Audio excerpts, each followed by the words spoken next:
Students, have a very sweet morning to all of you. I hope you are well and safe at your home. जी हाँ प्यारे बच्चों, उम्मीद करता हूँ आप घर पे ठीक ठाक होंगे और रोज का काम रोज कर रहे होंगे।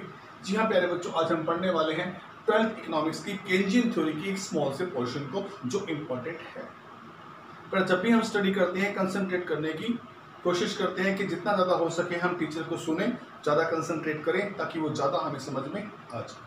और कुछ टॉपिक तो इकोनॉमिक्स के ऐसे होते हैं बिना ज़्यादा कंसंट्रेशन के वो हमें आधे अधूरे समझ में आते हैं।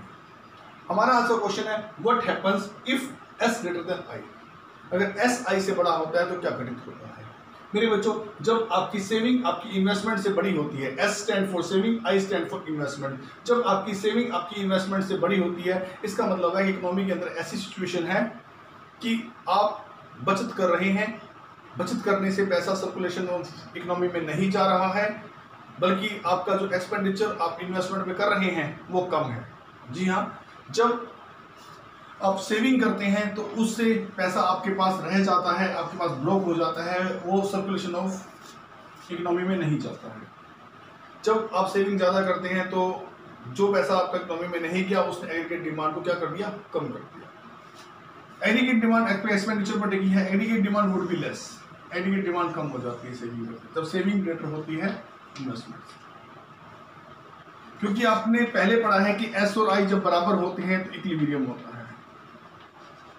अब हमने सिचुएशन रोस्ट कर दी है, इसमें एस ग्रेटर देन आई कर दिया है, बदल दी सिचुएशन, सेविंग ज्यादा हो गई है। अगर एस और आई बराबर होंगे इसका मतलब है जितना बचाया उतना हमने इन्वेस्ट कर दिया। एस आई बराबर होने का मतलब है जितना हम बचा रहे हैं उतना ही हम इन्वेस्ट कर रहे हैं, अर्थात कुछ नहीं बचता, कुछ सर्कुलेशन में जाने से नहीं रोक रहे। लेकिन यहाँ पर हम सेविंग ज़्यादा कर रहे हैं, इन्वेस्टमेंट कम कर रहे हैं, इसका मतलब यह है कुछ पैसा हम सर्कुलेशन में जाने से रोक रहे हैं। जो पैसा हम सर्कुलेशन में जाने से रोक रहे हैं तो एग्रीगेट डिमांड को क्या कर रहा है, कम कर रहा है। अब जब एग्रीगेट डिमांड कम हो जाती है तो इस तरह का सिचुएशन आ गया। मान लो एक इकोनॉमी में डिमांड तो हमने करी है 90 करोड़ रुपए की, सप्लाई थी उसमें 100 करोड़ रुपए की, तो 10 करोड़ रुपए का जो है अनसोल्ड स्टॉक बच जाएगा प्रोड्यूसर के पास, जिसे हम अनडिजायर्ड स्टॉक कहते हैं। ये देखिए, at this stage some output remain unsold. ऐसी स्टेज पे जब आपकी एग्रीगेट डिमांड कम होती है, मार्केट में जो सप्लाई आई है वो पूरी बिक नहीं पाती है, अनसोल्ड स्टॉक रह जाता है और प्रोड्यूसर के पास जो है अनडिजायरेबल स्टॉक इकट्ठा हो जाता है। अब उसको ये सिचुएशन समझनी है कि अगले साल वो करेगा क्या, इस अनसोल्ड स्टॉक को वो निकाल लेगा। तो अगले साल की वो जितनी भी डिमांड होती है उसका अनुमान लगाता है, उस अनुमान में से जो पड़ा हुआ स्टॉक है उसको माइनस कर देगा और फिर उसका प्रोडक्शन करेगा, यानी अगले साल वो सप्लाई कम कर देगा।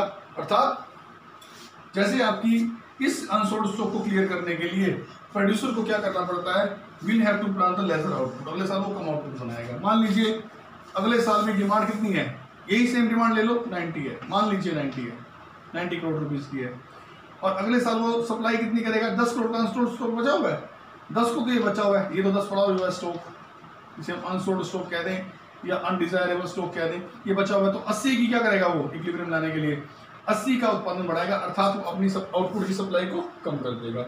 Lesser output would means lesser income. अब जो वो अपना प्रोडक्शन घटाएगा, जब वो अपने प्रोडक्शन को घटाएगा, अपना उत्पादन कम करेगा, क्योंकि उसे इक्विलिब्रियम प्राप्त करना है। 90 की डिमांड है, 90 जितनी सप्लाई करेगा, 10 की पड़ी हुई थी, 80 की सप्लाई उसने और करी, अपनी सप्लाई को घटाया। पहले सप्लाई 100 थी पिछले साल, इस साल सप्लाई कितनी है 80, अपनी सप्लाई को घटा लिया। जब अपनी सप्लाई को घटाता है तो इसका मतलब है देश में आउटपुट भी घटता है।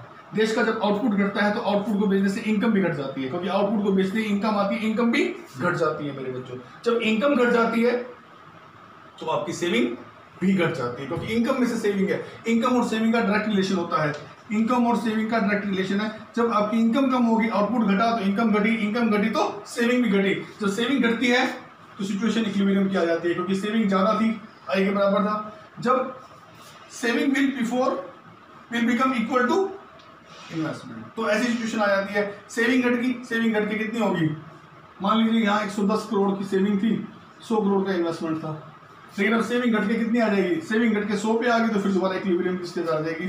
तो वही है कि जब जब सेविंग घटती है तो घटकर इक्विलिब्रियम लेवल के बराबर आ जाती है, एस और आई बराबर हो जाती है, तो हमारा इक्विलिब्रियम एस्टेब्लिश हो जाता है। ये होता है सारी प्रोसेस में।